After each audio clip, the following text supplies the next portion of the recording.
We aren't outside nature's grand design. We are a part of it. Nature thrives through simplicity, depends on interconnection, and remains vibrant through balance. These principles guide everything from microscopic cells to vast galaxies.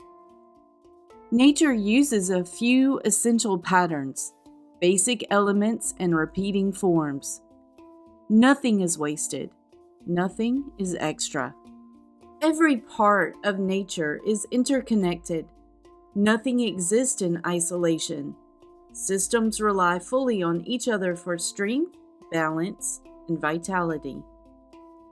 And life thrives by maintaining dynamic equilibrium. Seasons cycle, systems reset. Everything flows through rhythms. As we listen deeply to nature's wisdom, we discover something remarkable. Our own bodies reflect these very same principles.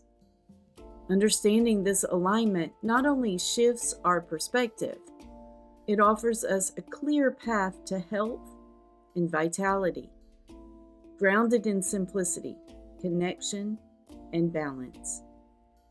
In our next videos, we'll turn our attention inward, discovering exactly how these universal principles shape and sustain our own bodies. By recognizing nature within us, we begin to care for ourselves in ways that are simpler, more connected, more harmonious, and yes, ultimately more joyful. And so I invite you to join me on this inward journey to discover and celebrate just how deeply we belong to the living world. And I just want to let you know that I've placed a companion guide to this video in the Fruitiful Soul Society. It's waiting there for you whenever you're ready to check it out. Please hit like and subscribe to catch those next videos. And if you're still with me on this video, place a heart in chat so I can see who you are. And as always, stay fruitful, you beautiful soul.